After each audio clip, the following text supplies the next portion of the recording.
Hello everyone. Tonight we're headed into a city that smells like coal smoke, cabbage water, and ambition. The year is 1887. You've just arrived in New York City, a place where everyone walks too fast, yells too much, and somehow still finds time to argue about bagels. You step off the ferry with your shoes still damp from the crossing. Your hat keeps slipping forward, and your coat is 2 sizes too large, borrowed from someone with broader shoulders and worse posture. Around you, the city buzzes. Literally, there's a street vendor frying something unidentifiable on a corner, and the sizzle sounds like bees whispering in your ears.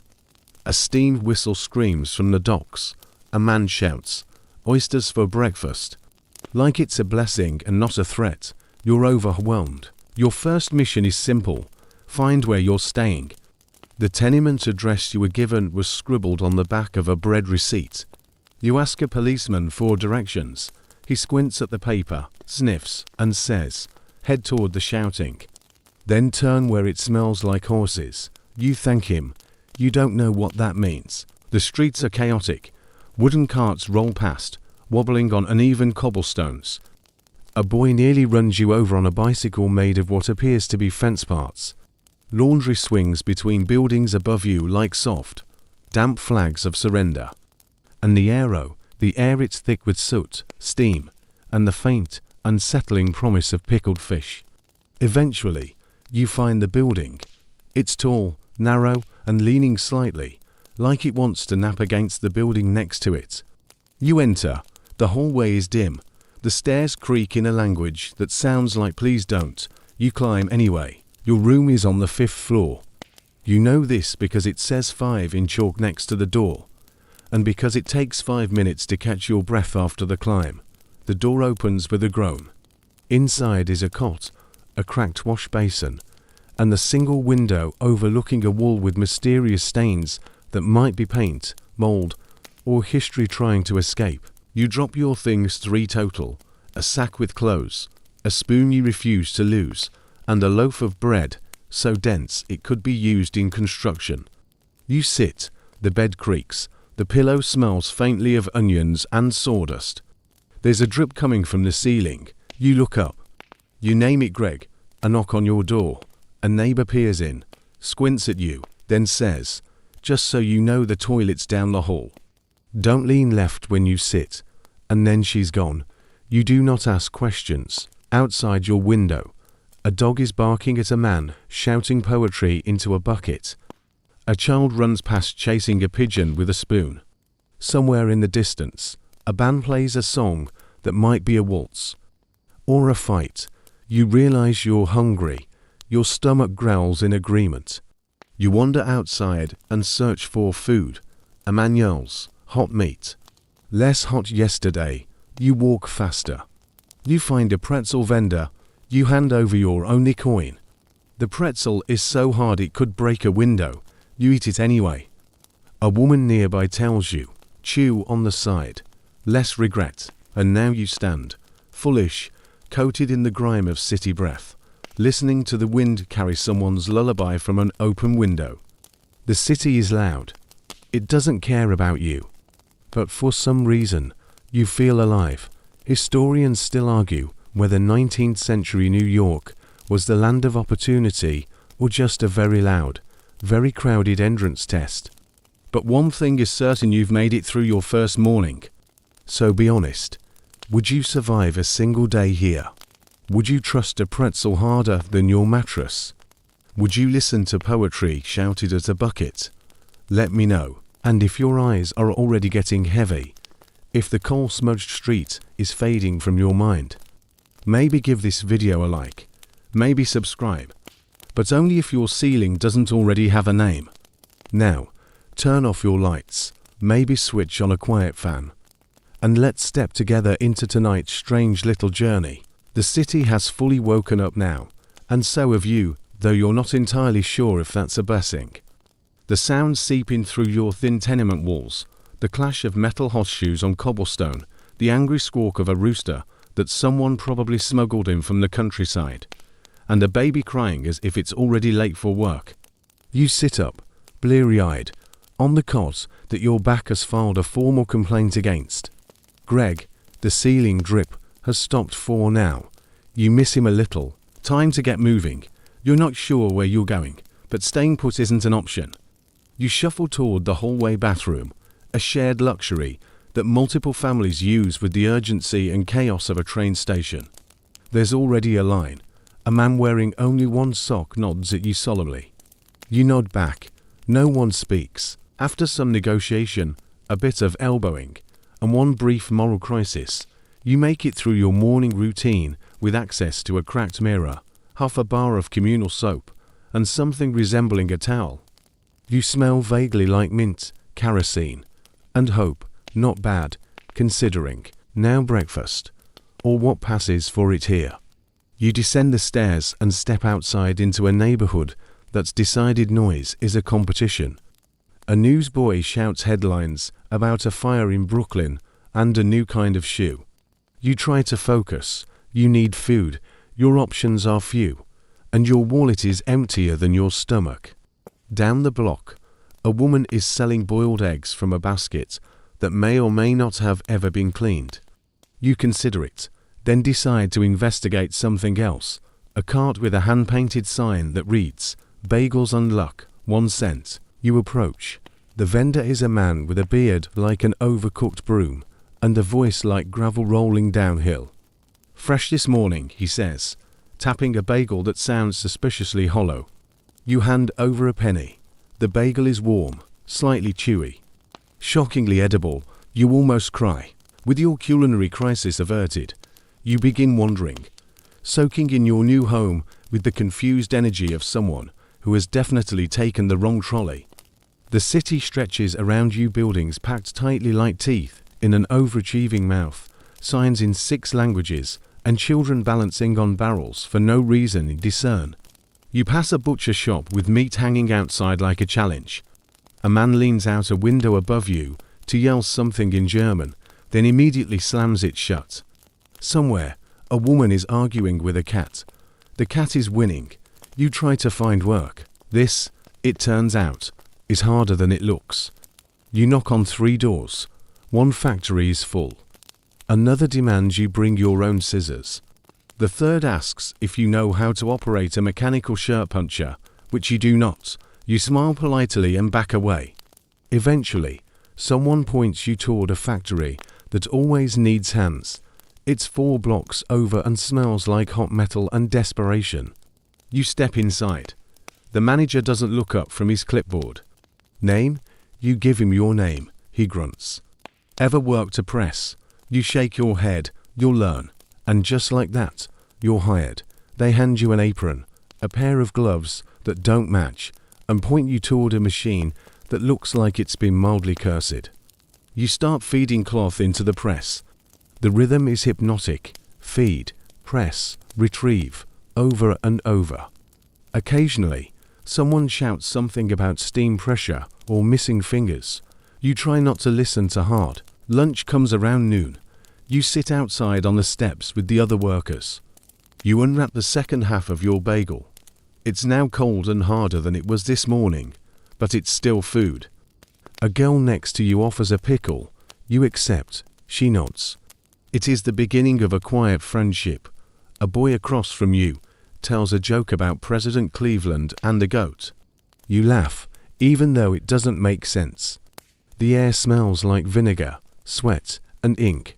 You watch a cloud drift past, impossibly out of place in this world of smoke and wire. Historians still debate whether tenement workers were exploited beyond belief or just incredibly unlucky. Some argue there was a sense of community. Others say it was all noise and fear. You, however, have a much simpler takeaway. This place runs on stubbornness and bagels. As the lunch break ends, you stand, stretch your sore shoulders, and realize you're starting to feel something almost like belonging. Sort of, maybe. So, would you survive your first factory shift in 1887? Would you eat a stranger's pickle? Would you trust a machine nicknamed the Thumb Eater? If your eyelids are starting to sink like tired bricks, and your thoughts are wandering toward steam-filled alleyways, maybe give this video a like. maybe subscribe. But only if you know how to fix a shirt puncher. Now, take a breath, let it out slowly. The factory buzz fades behind you, and the city hums with promise ahead. You leave the factory with your ears still ringing from the press and your fingers aching like they've aged a decade. The sun hasn't set yet, but the sky already carries that thick, amber haze, the kind that makes you feel like you've been preserved in soot and sweat. You limp a little as you walk, more from awkward muscles than any specific injury. But hey, no lost fingers, you're winning. Now comes the next part of your New York adventure, crossing Broadway. It sounds easy, a single street, a simple crossing, but then you see it. Broadway is less a road and more an entity. It's a living creature, breathing chaos with every clatter of wheels and every whistle blast from a steam-powered trolley that doesn't believe in brakes. There are horses, so many horses snorting steam, judgmental dragons. There are carts piled high with everything, from turnips to typewriters, all weaving like they've got urgent appointments with disaster. And pedestrians, swarms of them, darting, shouting, somehow all walking in opposite directions. You take a deep breath and make your move. You step off the curb like a soldier entering battle. A cart nearly takes your elbow off before you yank yourself back. A child darts by, dragging a wagon full of bricks and laughing like a maniac. A woman next to you mutters a prayer in Italian, then uses her umbrella to smack a passing bicyclist. You try again, one foot, then another. You dodge a fruit cart. A man yells, "Watch it." Though it's unclear who he's yelling at, you briefly make eye contact with a goat. The goat does not blink. Halfway across, the heavens open up, rain hard and sudden, like someone tipped over the Atlantic. In seconds, the road is a slippery soup of mud, waste, and what you desperately hope is just cabbage water. Your shoes betray you. You slip, catch yourself on a lamppost, and continue, now soaked and smelling faintly of regret. A trolley clatters past inches from your nose. Someone on board shouts something encouraging. It might have been, "You got this," or "You'll never make it." Hard to tell over the thunder of hooves. Finally, miraculously, you reach the other side. You stand there, panting, water dripping from your hat, arms outstretched in quiet victory. A passerby gives you a slow clap. You nod, regal, dignified, then immediately sneeze. To warm up, you duck into a bakery. The air inside is thick with flour and cinnamon. It's dim, crowded, and smells like heaven's pantry. A woman behind the counter hands you a bun with a wink. You bite into it and are instantly transported to a land where raisins aren't cursed. It's sweet. It's warm. It almost feels like a hug. You chat with the baker, who tells you her husband once crossed Broadway with a piano strapped to his back. He wasn't right after that, she says. You believe her. Outside, the rain slows to a drizzle. Steam rises from the streets like the city is exhaling. You wander again, heading north now. The neighborhoods shift subtly, less shouting. Slightly wider streets, more hats with feathers. You pass a bookstore with dusty windows, a pawn shop that sells violins and broken clocks, and a small barber shop where everyone seems to be yelling about socks. You keep walking until your feet remind you that they, too, are living things with opinions. You find a bench, sit, exhale, and just like that, the noise fades. Not entirely, of course. This is still New York. A man is singing off-key down the street. Someone else is arguing with a mailbox. But somehow, your world narrows, your body relaxes. The chaos is background music now, odd, brassy, and ever so slightly out of tune.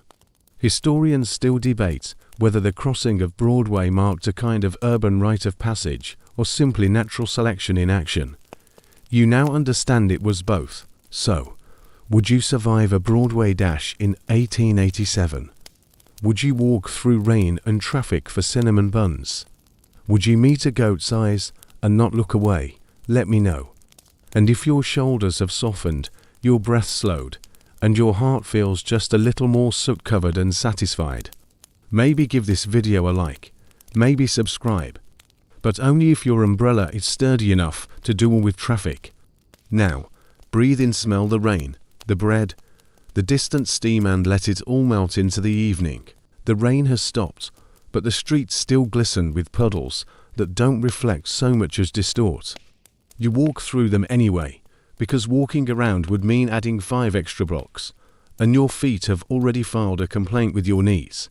You keep moving north, past shops closing for the evening and street lamps just beginning to glow with a tired flicker, as if unsure whether tonight is even worth illuminating. You're heading toward a place someone at the bakery mentioned, a small shirtwaist factory hiring fresh hands who won't ask too many questions. That sounds like you. You arrive at a nondescript building with soot-darkened bricks and a door that creaks not from disuse, but from overuse. A tired-looking man glances up from a desk cluttered with paper and ink pots. He doesn't ask for a name, just gestures you in. The workroom is hot. The air smells of starch, sweat, and thread. Dozens of people, mostly women, sit shoulder to shoulder at rows of sewing machines, moving with the kind of robotic precision worn from long hours and little choice. You're shown to a spot at the end of the room and handed a pile of half-sewn sleeves. Attach. Someone grunts, and that's the end of your training. You begin. It's not hard, exactly. Just repetitive. Needle, cloth, thread, repeat. The rhythm is almost hypnotic until the machine jams, which it does often. The girl next to you swears in 3 languages and shows you how to jiggle it. You thank her. She doesn't respond, but offers a hard candy from her pocket. You take it without hesitation. Hours pass. Your back aches, your wrists go stiff, and your eyes begin to blur from the candlelight. The room's only ventilation is an open window 3 floors up that does nothing but let in the sounds of distant piano music and shouting. Occasionally, someone drops a needle, and everyone freezes, partly from habit, partly from shared trauma. At one point, a man enters with a crate of supplies and accidentally knocks over a water pail. Everyone collectively groans. That's the drinking water, someone mutters. No one moves to clean it. You wonder how anyone here manages to laugh. But they do quietly, behind their stitches, in eye rolls and little jokes about customers who want perfect symmetry on a 2-cent blouse. You're not fast, but you're steady. You don't draw attention, which seems to be the key to survival here. The foreman walks by with the gait of a man who expects disaster and enjoys it. You keep your head down. When the bell rings, it's almost like waking from a spell. Everyone moves at once, packing up, stretching sore arms, retrieving coats that smell like work and wax. You do the same. The girl with the candy gives you a short nod. That's practically a hug in this place. Back outside, the air feels cold and strange. Your ears ring from the silence. You've worked 10 hours, maybe more, for 75 cents. You check your pockets just to make sure the money is real. It is, damp, but real. You wander, not aimlessly this time, just slowly, like the city's finally dragged your speed down to its own. The buildings look different at dusk, softer, less threatening. There's music from a phonograph echoing out of someone's parlor, mixed with laughter and the clatter of dishes. You find a corner stand selling something called hot sarsaparilla and 2-cent cakes. You buy one of each. The sarsaparilla tastes like licorice and rebellion. The cake is dry but sugary. You feel, briefly, like royalty. Sticky-fingered royalty, but royalty nonetheless. As you sit on the stoop to eat, you watch people pass by, a man walking 5 dogs, all wearing coats. A couple arguing about opera. A boy carrying what appears to be half a chair. Someone drops a violin from a window. It bounces. Historians still debate whether factory labor in the Gilded Age created community or crushed spirit. Some say both. Others argue that the factories were temporary prisons for people trying to climb their way out. You wonder which you'll become. But right now, you've earned your little square of sidewalk. You lean back, listen to the distant thunder of a trolley, and let your limbs go limp. So, would you survive your first shirtwaist shift? Would you stitch quietly 4 hours in a room that smells like old steam. Would you trust a stranger's candy? Let me know.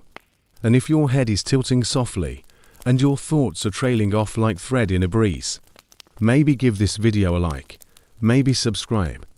But only if you've ever sewn by candlelight. Now, let yourself settle, let the city keep moving around you while you sit still, soft, and safe on this little step.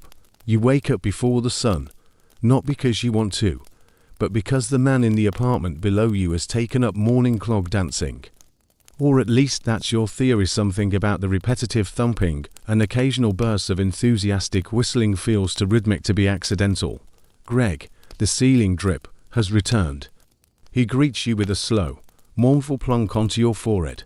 You get up, your body is stiff, your hands ache from yesterday's endless stitching, and your legs argue with your brain about standing. But you stand anyway, you're getting good at that.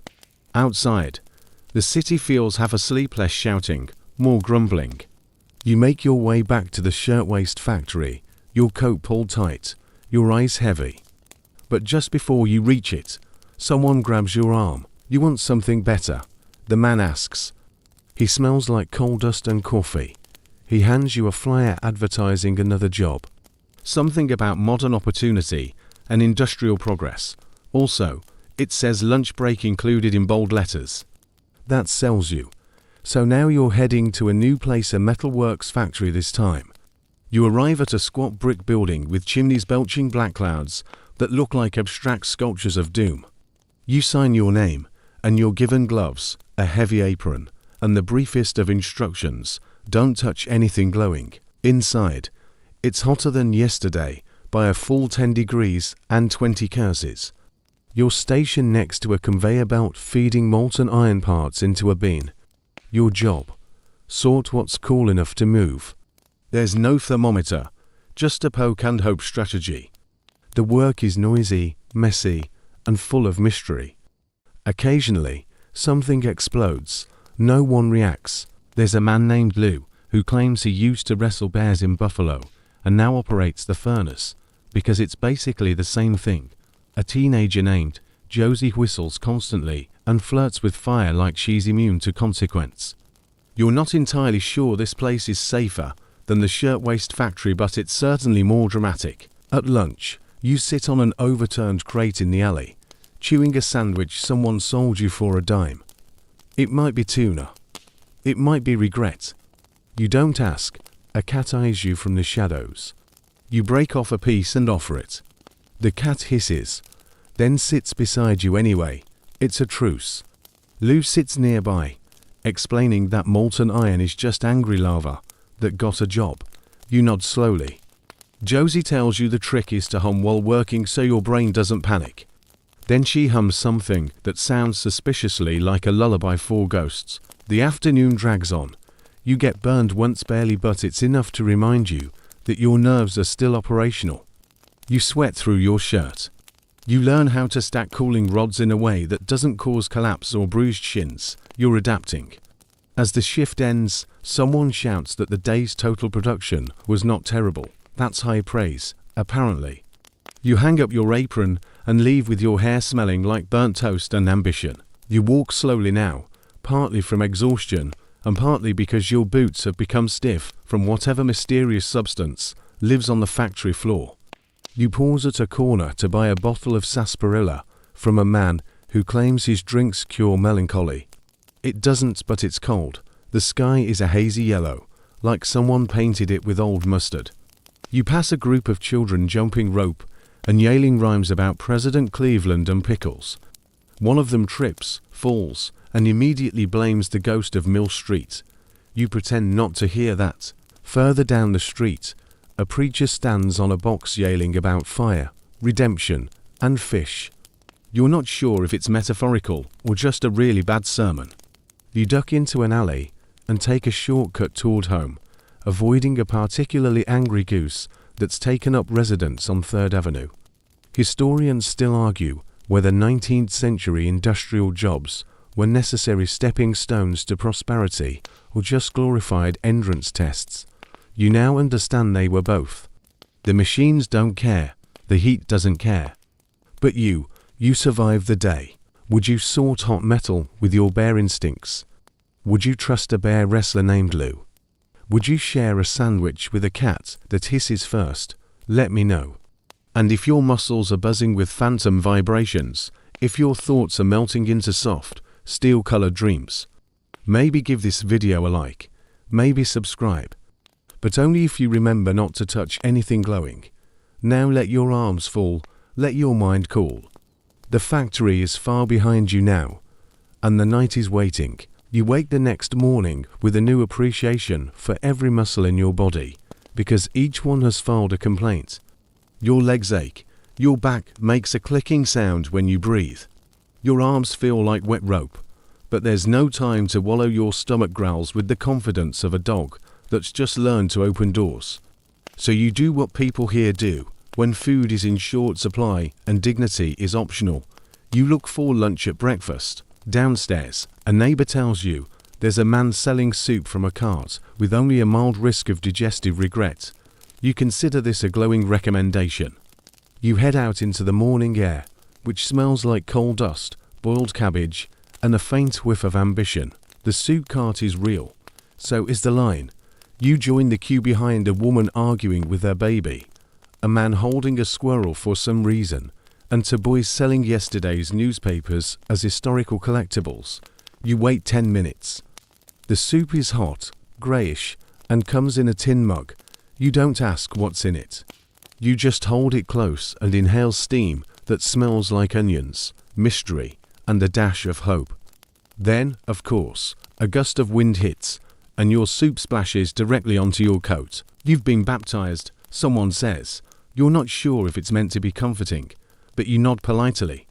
You walk as you eat, heading toward the city's northern edge, where someone told you Central Park awaits a magical green oasis in the middle of soot and brick. You don't expect much, but anything that doesn't reek of burning horse manure is worth a shot. And then, like a miracle, you find it. Trees, actual trees, grass, open space, a lake. You stare for a moment, just absorbing the sight.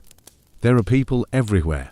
Women in wide skirts walking tiny dogs, men in suits feeding pigeons, children rolling hoops like it's the most entertaining thing ever invented. A man plays a banjo under a tree while a squirrel attempts to rob him. You sit on a bench, you exhale. For the first time in days, the noise of the city dims to a tolerable hum. The bench is shared, eventually, by an older gentleman who introduces himself as Mr. Granville, formerly of Buffalo, now of bird-watching fame. He explains, in great detail, the difference between a sparrow and the sparrow impersonator. You nod, you say fascinating more times than you mean it. But he seems to appreciate the company. After an hour, you decide to stroll. There are trails, ponds, even a zoo that mostly seems to house raccoons and to board sheep. You pass a group of artists painting the skyline in watercolors, one of whom claims their work is emotionally contagious. You walk faster. You buy a pretzel from a boy who insists it cures headaches. It does not, but it's warm and salty, and that's enough. A girl nearby sings a lullaby in Yiddish, accompanied by a harmonica. You don't understand the words, but the tune settles into your chest like a memory you haven't earned. Historians still debate whether Central Park succeeded in offering peace to the working class or simply served as a polite distraction from urban chaos. You don't care. Right now, it's grass under your feet and sun on your face. That's enough. Eventually, you leave the park, stepping back into streets where the air gets heavier, the voice is louder, and the horse carts less coordinated. But something in you has shifted. The factory weight doesn't sit quite as heavily on your shoulders. The city's edges feel less sharp. So, would you cross half the city for soup and trees? Would you nod politely through a lecture on birds? Would you accept a pretzel as medicine? Let me know. And if your breath has slowed, your thoughts grown soft and leafy, and your mood's been lightened by a raccoon at a zoo, maybe give this video a like. Maybe subscribe. But only if you've been emotionally healed by a bench. Now lean back. Let the city drift behind you. Let the sound of that harmonica follow you gently into whatever comes next. Evening slips in quietly, like a cat through an open window, uninvited, but not unwelcome. The sky dims to a bruised lavender, and the air cools just enough to make you forget the sweat-drenched hours inside factories and food lines. You've wandered back downtown now, shoes scuffed, pockets lighter, and brain humming softly from the banjo, birds, and vaguely medicinal pretzels. Tonight, you're not heading home, not just yet, because someone whose name you never caught, but who wore 4 scarves and smelled like peppermint told you, there's a show down at the Bowery. A vaudeville review, only 5 cents to get in, and that includes up to 3 laughs and maybe a pie in the face. You're intrigued. The Bowery is buzzing when you arrive. Lanterns swing above the doorway of a crumbling theatre, casting golden ripples across cobblestone. There's a man juggling spoons outside, a woman on stilts singing opera, and a child trying to charge people to look at his hat. You pay a nickel at the entrance and squeeze inside. The theatre smells like peanuts, grease paint, and a century of spilled beer. You find a seat beside a man in a bowler hat who is already asleep and snoring like a locomotive. The lights dim, or rather, someone turns down the gas lamps enough to make things seem mysterious. The show begins. There are acrobats in dusty tights flipping over crates. A comedian tells jokes in 3 accents, and none of them are his. A woman with a trained goose recites Shakespeare. You watch, half entranced, half confused, all amused. It's loud, chaotic, and somehow comforting, like the city condensed into one strange little box with curtains. At intermission, you stretch your legs and step into the lobby where a man sells warm peanuts from a tin bucket. You buy some, they're oddly spicy. You don't ask why. The man winks. You pretend that means it's safe. Back inside, a magician takes the stage and makes a pigeon disappear. Then a man. Then, briefly, your sense of reality. It's not a polished act, but it's sincere. When he pulls a bouquet of soggy flowers from his sleeve and hands it to an elderly woman in the front row, the crowd erupts with applause. She smiles like someone who hasn't smiled in years. And you're smiling too. The final act is a pair of sisters who sing folk songs while playing spoons and staring directly into the souls of the audience. You try not to make eye contact. You fail. Somehow, it feels like a blessing. The lights come back up. The crowd claps, some holler, a man yells encore, and drops his cane. You shuffle out with the rest, ears ringing and heart strangely light.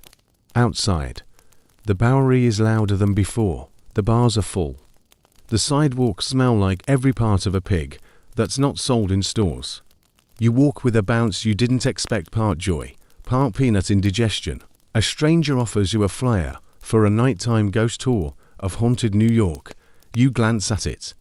The ghosts apparently include a tax collector, a vengeful librarian, and a horse that once won a lawsuit. You fold it up and keep it anyway, for later. Historians still debate whether vaudeville uplifted the masses or distracted them from injustice. But right now, standing under gaslight with spoon music in your ears and peanut shells in your pocket, you feel okay, not rich, not rested, but undeniably alive. So, would you trade a nickel for 2 hours of weird joy? Would you accept goose theatre as a valid art form? Would you believe in disappearing pigeons? Let me know.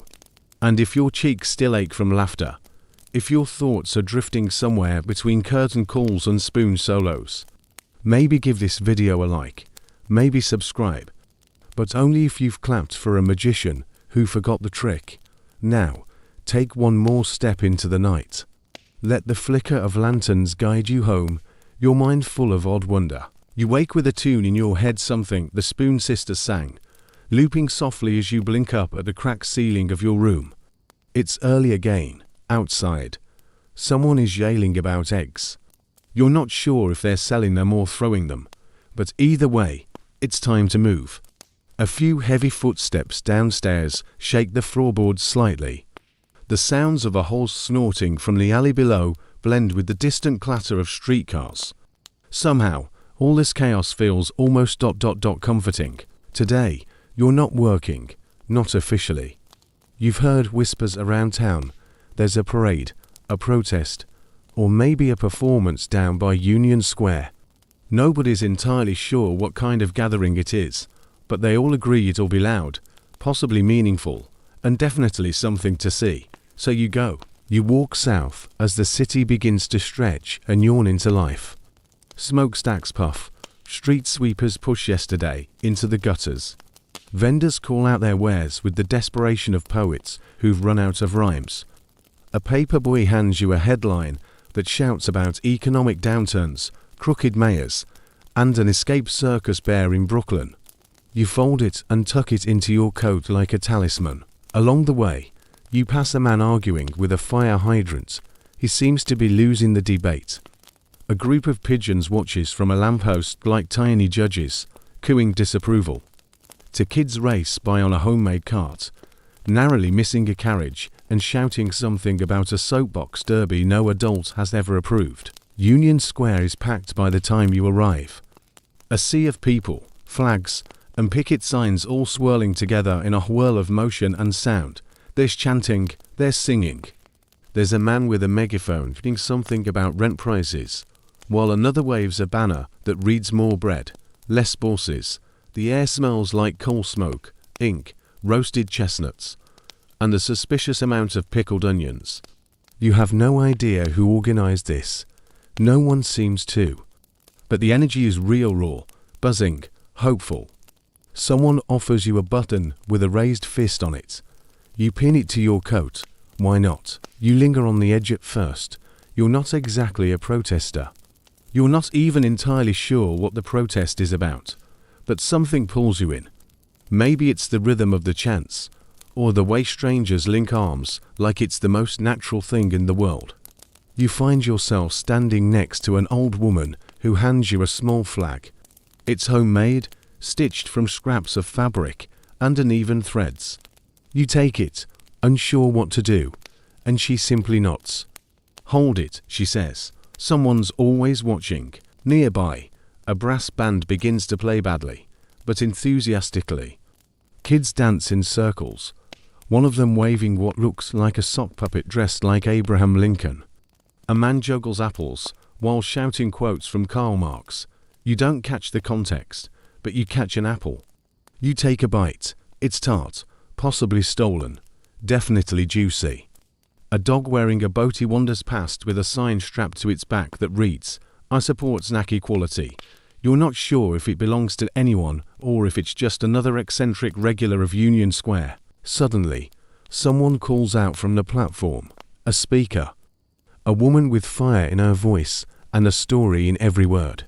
She talks about factory fires, long hours, families split by rent.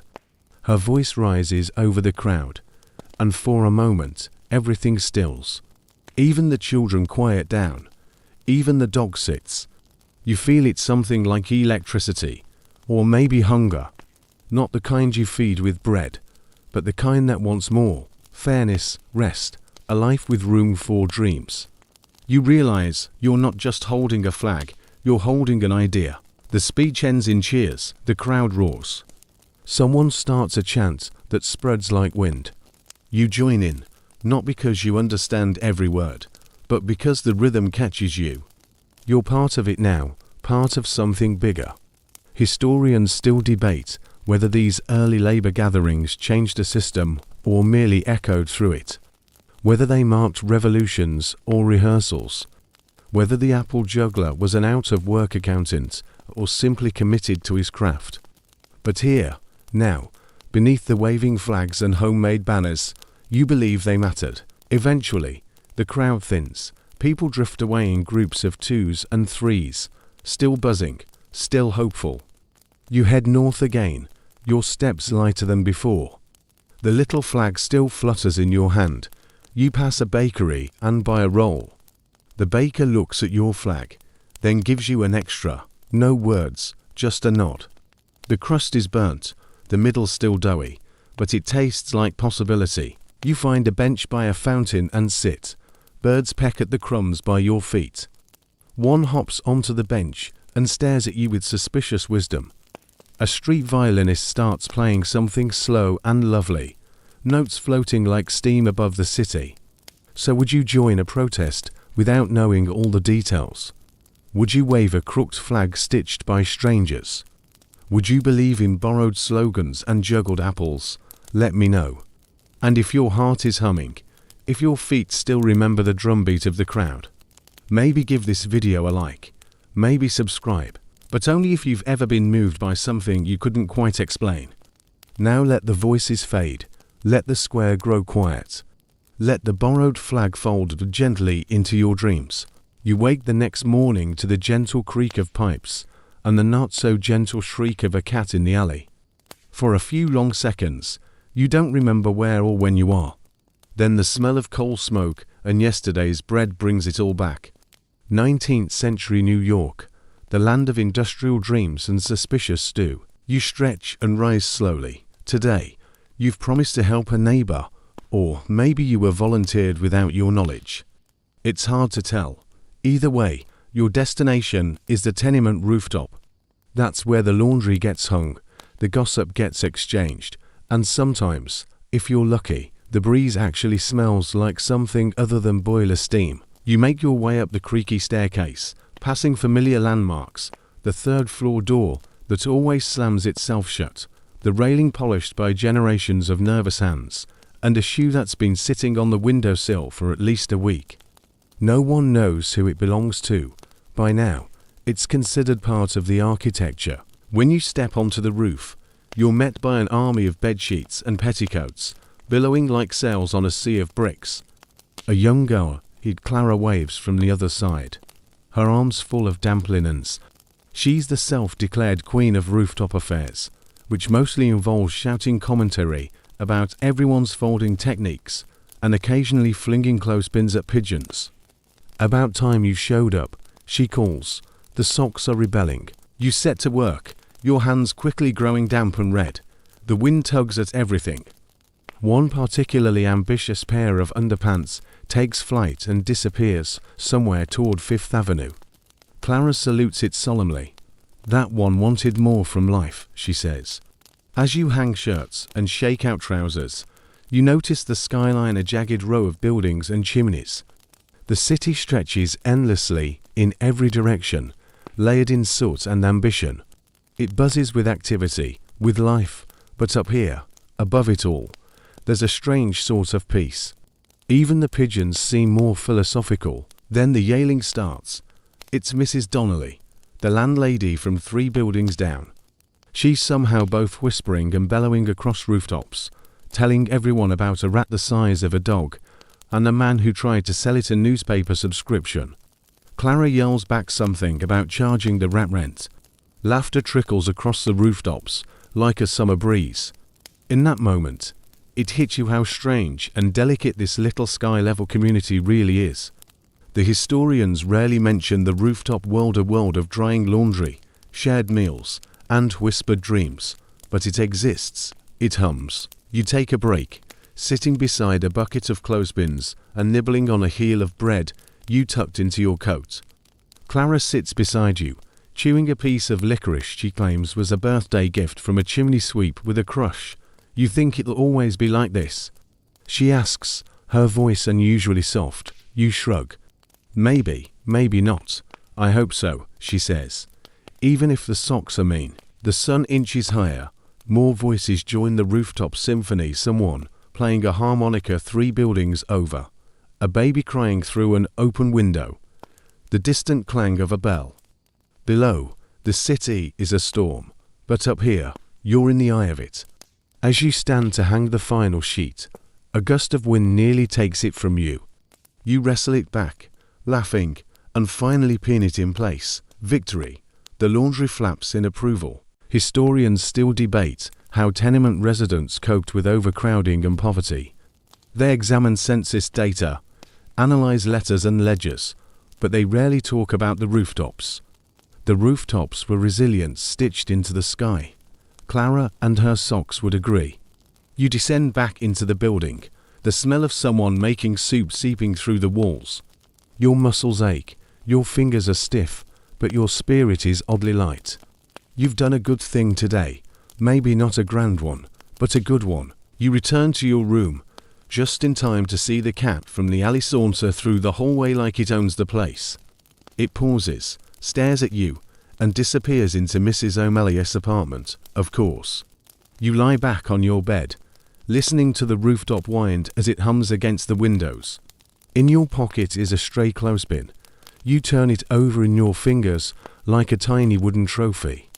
So have you ever hung laundry with strangers on a roof?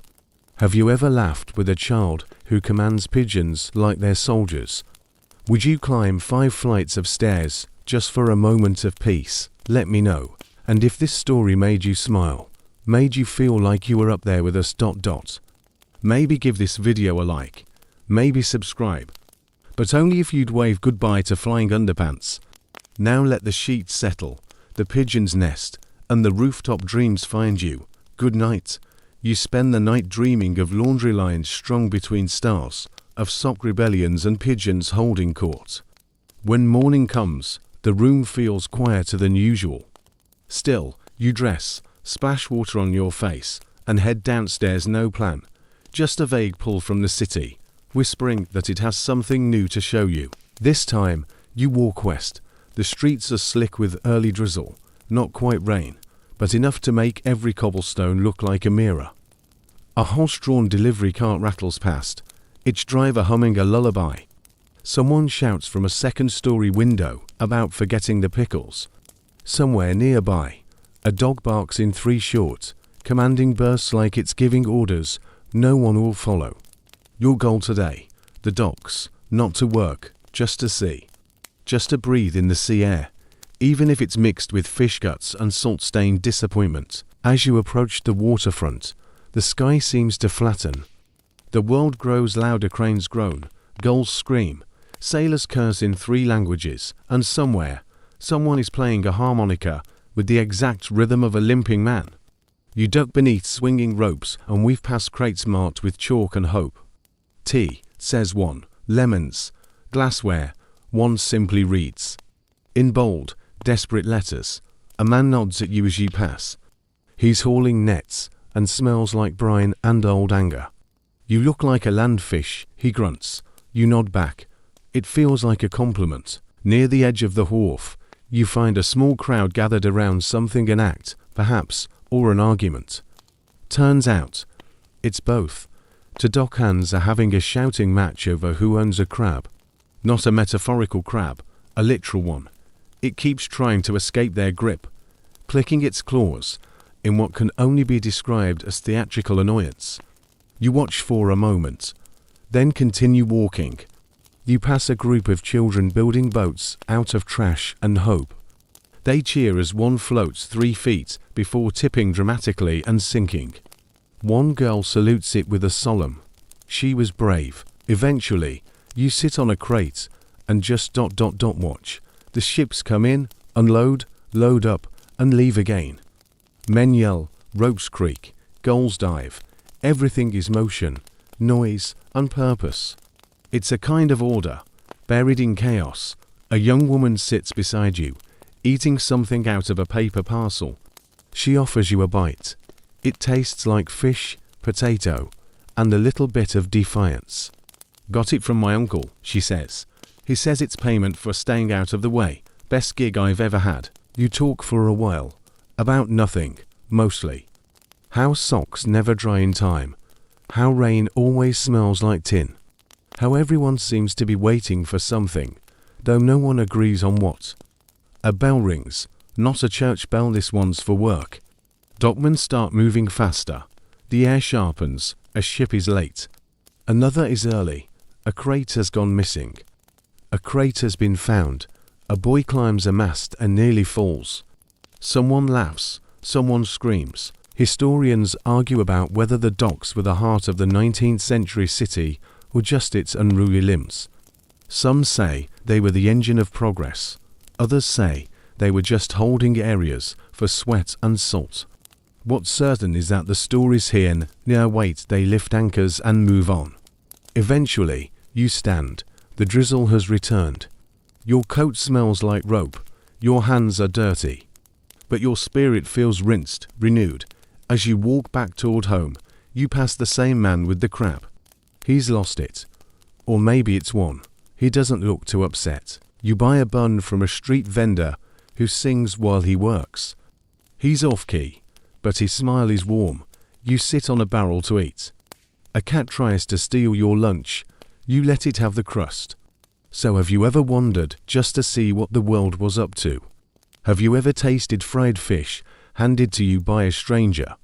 Would you trust a crab with a grudge and a plan? Tell me below. And if your feet are still tired, but your heart's still curious, maybe give this video a like, maybe subscribe. But only if you've ever saluted a sinking boat or nodded back at a dock worker who smelled like defiance. Now close your eyes, let the fog roll in, let the boats fade into shadow, and the salt settle on your dreams. You wake to the sound of bells, not the kind that chime for time or salvation, but the erratic, frantic clang of a trolley that has definitely lost patience with a cow in the road. You blink at the ceiling, unsure whether it's raining or if someone above you is just very bad at making tea. After yesterday's adventure on the docks, your legs ache like you've wrestled 3 barrels and lost. But there's no time to dwell on soreness because today you're following noise. Real noise, the kind that promises chaos, curiosity, and possibly fire. You pull on your coat, grab a heel of bread, and step into the city. The source is clear within minutes. A fire brigade demonstration, part parade, part training, part barely contained disaster. It's taking place near the edge of Washington Square, and it is glorious. You arrive to find a horse-drawn fire engine painted bright red and bristling with brass surrounded by a crowd. There are cheers, shouts, and a man in a stovepipe hat yelling something about hydrant etiquette over the din. Children dart in and out of the crowd, pretending to be flames or hoses, depending on their mood. One has fashioned a helmet from a colander. Then it begins. A staged fire, just smoke, they say, erupts from the upper windows of a vacant building. Firemen spring into action. Buckets fly, hoses unfurl. A ladder crashed dramatically to the ground before being righted again. It's not chaos, exactly. It's single quotes as ... theatre. And everyone is enthralled. You watch as a group of volunteers forms a line to pass buckets. Some are earnest, others are clearly in it for the spectacle. One man accidentally throws his bucket into the fire. It's retrieved by someone dressed as a nun who may or may not be part of the event. As smoke curls skyward, you catch a whiff of something distinctly not theatrical: burnt fabric, a miscalculated special effect. It doesn't matter. The crowd is loving it. The city, always teetering between disaster and entertainment, is in its element. Next to you, a boy no older than 8 narrates everything like a war correspondent. The hose is losing pressure, he declares. There's a cat trapped in a metaphor. You nod solemnly. It seems accurate. The firefighters eventually douse the fake flames. The crowd erupts in cheers, then disperses like smoke itself. Children still playing, vendors returning to their cries, and the brass engine rolling away like a knight victorious. You linger a while longer, watching the building settle. Its soot-smudged windows reflect a dozen lives you'll never know. It's just a drill, but the energy remains resilience rehearsed for reality. Historians sometimes argue whether these public fire displays were meant more for safety or spectacle. Some suggest they were civic theatre, others claim genuine training. What's certain is that, for a city constantly flirting with combustion, practice was its own form of prayer. You walk away with the smell of smoke in your coat and soot on your sleeve. There's a thrill in it, a reminder that even controlled chaos holds lessons. Back in your neighborhood, the streets feel calmer, though the sounds of the demonstration still echo faintly in your mind. You stop by a pushcart and buy a pickle, cold, briny, and exactly what your face needs to remember it's awake. The vendor nods as if you've just passed a test. You sit on a stoop and nibble your pickle in silence. A dog trots by carrying a glove. A man sings to his lunch. Somewhere, laundry snaps in the breeze like applause. So would you run toward a burning building if it was just for show? Would you cheer for a ladder that nearly took someone out? Would you trust a child's commentary on the logistics of flame? Let me know. And if your heart sparks even just a little from all that smoke and laughter, maybe give this video a like, maybe subscribe, but only if you've ever clapped for a fireman in a top hat or cheered for a stage disaster. Now breathe deep. Let the smoke become mist. Let the clang of bells fade into the rhythm of your breath. The next morning comes with a peculiar smell, something between boiled cabbage and ambition. You stretch under your too-thin blanket, blink at the stained ceiling, and decide today's mission is simple. Find out where that smell is coming from, and possibly eat it, if it's not cabbage. But first, clothes. You've been rotating through the same two outfits all week, and one of them met a puddle yesterday that smelt suspiciously like soup and regret. So you opt for the cleaner choice, brush off a bit of lint that may be alive, and head out into the street. It's market day. You didn't know that officially, but you can tell by the noise. A woman is yelling about eels in a way that feels more like a threat than a sales pitch. A boy walks past balancing an entire basket of pickled something on his head, humming off key. The air smells like bread, coal smoke, sweat, and hope. You follow your nose and the eels. A line of stalls stretches across the blocks. Vendors compete not just with prices, but with volume and flair. One man is juggling apples while reciting love poetry. Another is selling shirts that clearly aren't new, but they do come with buttons. A third is claiming his potatoes cure loneliness. You buy one, mostly out of curiosity. In one corner, a group of street musicians strikes up a tune that sounds vaguely familiar, like the anthem of a country that doesn't exist anymore, or maybe just a dream you had once. A woman twirls beside them, balancing a tray of small cakes on her head while shouting, "Buy now." Before I sneeze, you do. It's dry, crumbly, and tastes like someone once whispered vanilla near it. But it's food, and you're grateful. Next, you find a stall stacked with books, some new, most not. The vendor tells you they're slightly haunted, but the good kind of ghosts. You flip through one and find a recipe for soap next to a warning about frogs. Another contains what might be a diary or a dramatic novella about spoons. You buy neither, but leave feeling somehow wiser. Further down, there's a crowd gathered around a fishmonger and a butcher having a shouting match over territory. The fishmonger keeps slapping his counter dramatically, sending fish parts flying. The butcher responds by sharpening his knives very, very loudly. A child cheers. You back away slowly. Near the end of the row, a stall is selling ... something. It's steaming, bubbling slightly, and seems to be made from vegetables that look exhausted. You point. The woman behind the cart smiles with one tooth and says, "Stew." You ask what's in it. She leans forward and says, "Mostly things that didn't say no." You take a bowl. It's hot. It's lumpy. It tastes like bravery. You eat it anyway. Sitting on the edge of a crate, you watch the world swirl by. The city is never still, never quiet, and yet somehow it lulls you. Maybe it's the stew, or the music, or the boy nearby who is balancing spoons on his face like it's a job interview.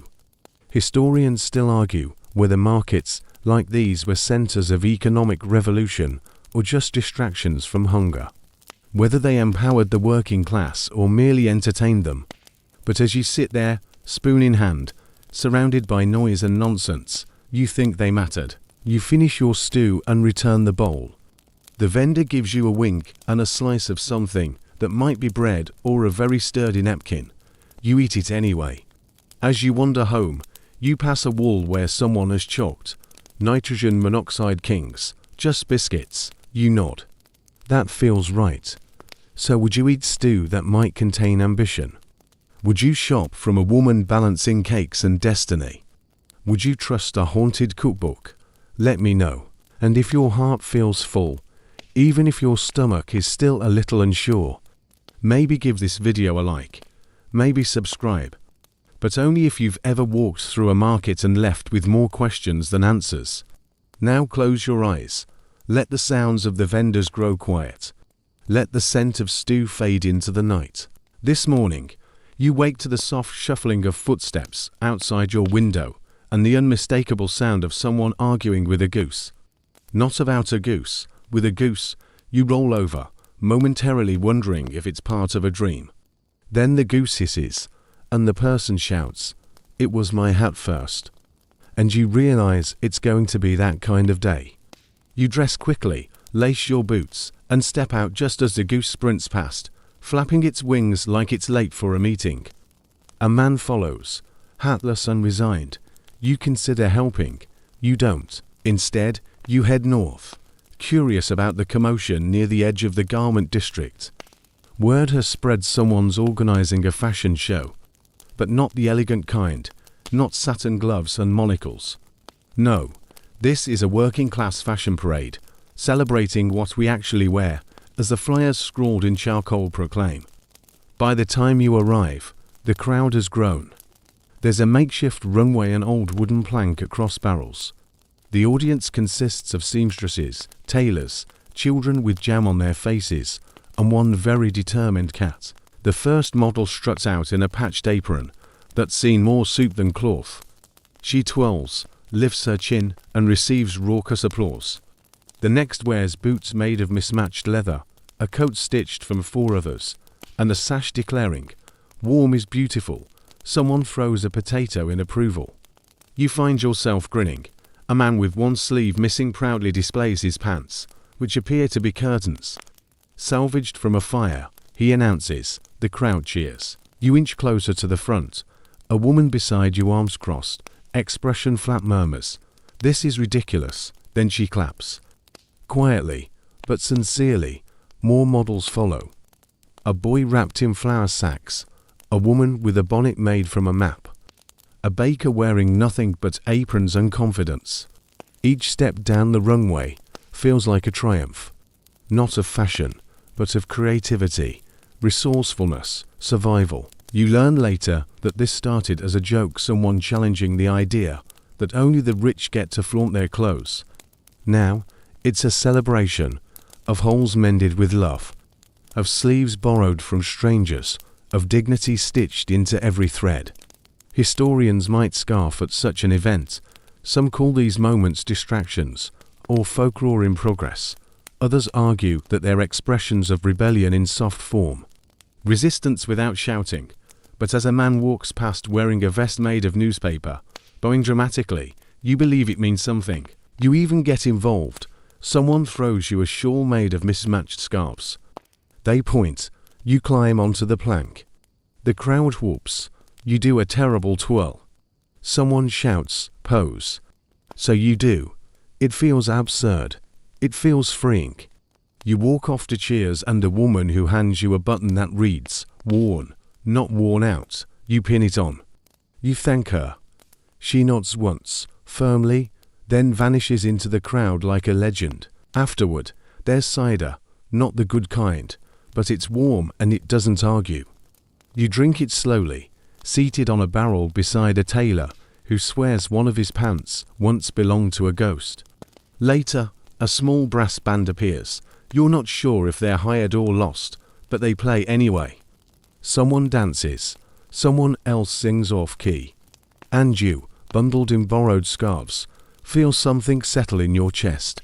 Not pride. Exactly. Something quieter. A kind of belonging. So would you walk a runway made of planks and courage? Would you wear curtains proudly if they kept you warm? Would you clap for aprons turned into evening gowns? Let me know. And if your seams have ever held more than just fabric, maybe hope, maybe history, maybe give this video a like.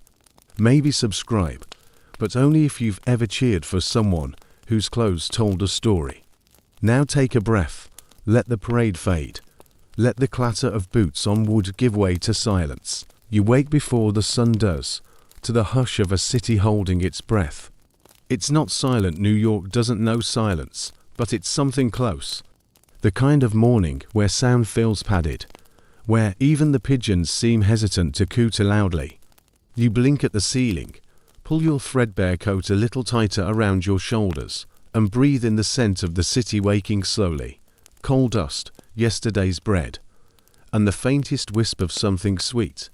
Someone must be boiling fruit down the block. Your feet find the floor with their usual reluctance. The wood is cold and uneven. One of the boards groaning under your heel is telling you to go back to sleep. But you won't, because today there's a feeling like something's happening. Something small, maybe, but real, outside. The streets are damp from an early morning drizzle. The clouds hang low, making everything feel just a bit closer, like the sky may lean down and whisper secrets if you stand still long enough. But you're not standing still. You're walking, somewhere, anywhere, following instinct, or boredom, or maybe the faint melody of a piano drifting on the breeze. That's how you find it, a courtyard tucked between two tenements, with a piano sitting boldly in the center, half covered in an old oilcloth. You stop, not because it's unusual though it is, but because someone is playing it. Not beautifully, not perfectly, but earnestly. The chords are clumsy and warm, like soup that's been simmering too long but still hits the spot. You edge closer, boots crunching lightly on gravel. The pianist is an older man in a tall large coat and a scarf that's definitely seen war. He hums as he plays, eyes closed, lost in the rhythm. You recognize him, Mr. Flynn, the retired schoolteacher who once taught cursive like it was a sacred ritual. He finishes a tune with a flourish that's more hopeful than skilled, then opens his eyes and chuckles when he sees you. "Didn't think I'd have an audience this early," he says, patting the bench beside him. You sit. The bench creaks like a complaint, but you ignore it. More people arrive, trickling in like drops of water, finding the same puddle. There's Mrs. Lang from the bakery, dusted in flour, to boys from the print shop, jackets still ink-stained. Even the corner butcher, with his ever-angry eyebrows, stops to lean on a crate, arms crossed, pretending not to listen. And then there's the girl. She can't be older than 10, with scuffed shoes and eyes too big for her face. She watches Mr. Flynn like he's performing a magic trick. After a moment, he slides over on the bench, pats the seat. She hesitates, then climbs up. "Do you play?" he asks gently. "A little," she whispers. He nods and places her fingers on the keys. She presses down. A note, then another. A melody begins thin and slow, but sure. A song you don't recognize, but somehow it makes your chest ache. By the time she finishes, the small crowd is completely still. Then, quietly, someone begins to clap. It spreads tentative at first, then steady. The girl beams. Mr. Flynn winks at her. That's when the singing starts, not from a stage, not from a choir, just people. A man in suspenders begins to hum. The baker joins in. Soon, voices rise not loud, but full, honest. They sing old songs, workers' ballads, lullabies, a hymn or two. You hum along, off-key but committed. A woman brings tea in chipped mugs. A boy hands out muffins from a basket like a magician producing rabbits. Even the grumpy butcher accepts one, muttering something about only because it's warm. The courtyard fills with laughter, music, and the smell of cinnamon. And under it all, a current of something stronger, community. Not the loud, organized kind, the quiet, accidental kind. The kind you don't realize you've needed until you're waist deep in it. Mr. Flynn plays another tune, this one wobblier than the last. Halfway through, the piano drops a key. Everyone pauses. He shrugs. "She's temperamental," he says, patting the piano like an old friend. The girl giggles. So do you. Later, someone hauls out a harmonica. A washboard appears. A spoon orchestra forms, two kids banging rhythm on their knees. The courtyard becomes an orchestra of ordinary people with nothing to prove and everything to feel. Historians rarely write about moments like these. Too soft, too local, too unquantifiable, but they matter. These fleeting acts of togetherness, the music, the muffins, the laughter in a cracked courtyard are the glue that held generations together when the world frayed at the edges, you think of how strange this day had seemed to someone far away from it. A piano in an alley, a girl conducting strangers with music, a chorus of bakers and butchers, and yet, in this soft morning light, it feels like everything. Eventually, the clouds begin to break, sunlight slips down the wall like it's shy. The crowd begins to thin, work calls, chores await, real life returns. But they leave changed. You can feel it, lighter steps. Smiles exchanged like courtesy, the music still lingering, stitched to their sleeves. Mr. Flynn packs up the sheet music that he barely looked at anyway. He stretches, grimaces at the sound his back makes, and says, "Same time tomorrow." A few people nod. Someone salutes. You raise your mug in toast. You walk home with a full heart to stale muffins and the faint knowledge that something rare just happened. Not historic, but human. So would you follow piano notes through fog? Would you sing with strangers in a courtyard? Would you hum along to a girl who believes in the melody more than the notes? Let me know. And if you've ever shared a moment that didn't make the papers but still made your week, maybe give this video a like. Maybe subscribe, but only if your feet have ever tapped to music you didn't know you needed. Now let the chords drift, let the alley fade. Let the piano close with a sigh, and your thoughts settle like dust in sunbeams. You wake to a tap on your window, not a knock, not a shout, just a gentle tap tap tap. Like a pigeon with manners. You open one eye, then the other. The morning is blue and chilly. You shuffle to the window and peek out. It's Patrick, the chimney sweep's boy, waving frantically with his soot-stained glove. "Come on," he mouths, pointing toward the street, where a small cluster of people are gathering. You nod. Of course, you don't know what it is, but in this version of New York, it could be anything: breadline theater, a runaway goat, or someone selling soup from a gramophone. You dress quickly, grab your coat still slightly damp from yesterday's drizzle, and step into the street. Today smells like coal smoke and optimism. Patrick bounces in place. They're opening the observatory tower, he explains, just for today. Something about civic pride, or stars, or a dare nobody knows. You shrug. Good enough. You walk together through the winding streets, past the usual neighborhood landmarks. The woman on the corner is still trying to sell fortune cookies filled with political quotes. The shoeshine boys are using lemon peels for polish. A cat you've never seen before follows you for 3 blocks, then disappears behind a pie cart. The observatory tower looms at the end of the avenue like a cranky lighthouse. It's old, very old, built during the last century, with big ideas and no safety rails. No one's been allowed up there in years, until today. You join the modest line forming at the base. It's a mix of curious children, exhausted parents, a man holding a sign that says the stars are wrong, and a woman crocheting angrily. Everyone looks mildly confused, but eager. You climb. The staircase winds tightly, stone steps spiraling up like a seashell. Each footstep echoes yours, Patrick's, the crocheting woman's, who knits with unsettling speed, even while climbing. You pass old plaques on the walls, names of long-dead astronomers, faded star charts, a note that says please don't touch the moon dial. The air gets colder. You reach the top at last, an open dome with tall glass windows, and a dusty telescope perched, like a sleepy giant in the center. A man in a Moth-Eaton waistcoat greets you. "Welcome to the stars," he says, with the conviction of someone who hasn't slept in days. You step to the window, and then there it is, New York, in full panorama, rooftops like patchwork, smoke curling into the sky. A river so wide and silver, it looks like it was painted on. You see everything. The bakery where you had your first real laugh that month. The courtyard where music stitched strangers together. The crooked alley where someone once handed you a peach and said, "Take this, you look like you need a better day." You inhale. It's quieter up here, softer. Even the pigeons seem respectful. Patrick presses his face to the glass. "I didn't think it'd be this big," he whispers. You nod. "Me neither. Someone finds a lever and swings the telescope around.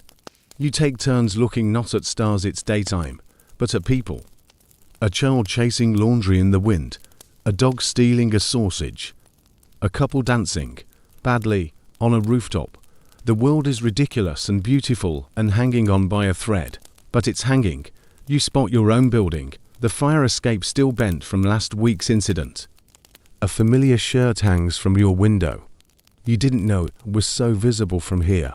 Somehow, that matters. People begin to share stories where they grew up, what they remember, who they miss. Mr. Flynn talks about his first kiss behind a newsstand.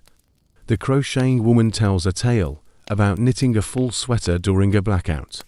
Patrick says he once saw a cloud shaped exactly like a spoon and followed it 4 hours. The North-Eton guide finally explains that the observatory was closed because no one believed in looking up anymore. He shrugs. But sometimes people need reminders. Someone starts humming a tune from yesterday's courtyard concert.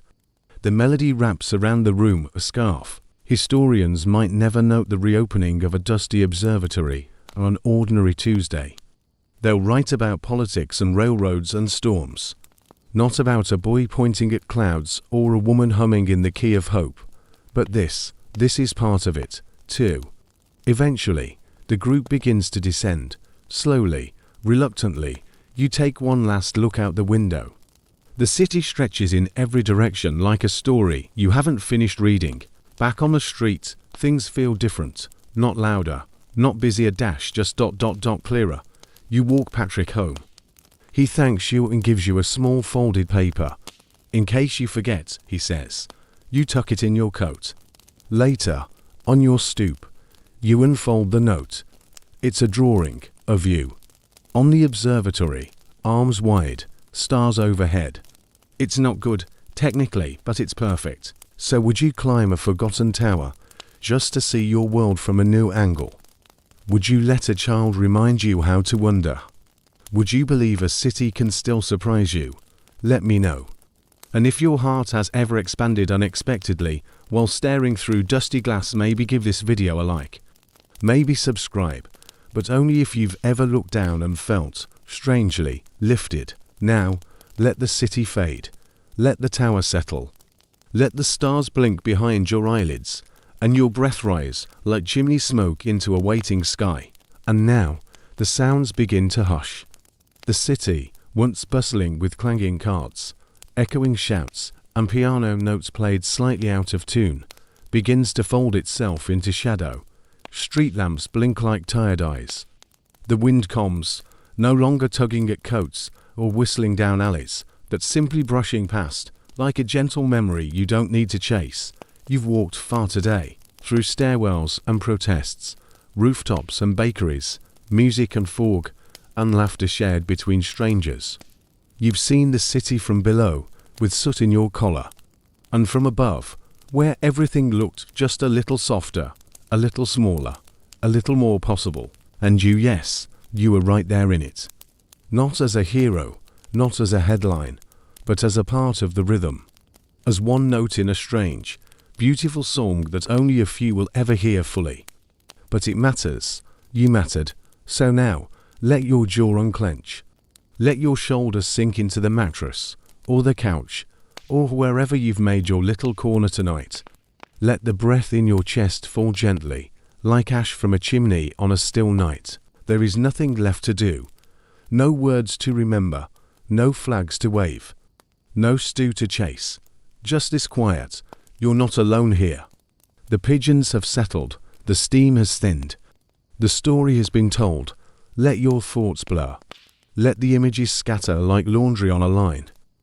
And when they come back to you, whenever they do, let them return soft and slow and kind. You've made it to the end. Sleep well, sleep gently. Sleep knowing this strange little world waited just for you to pass through. Good night.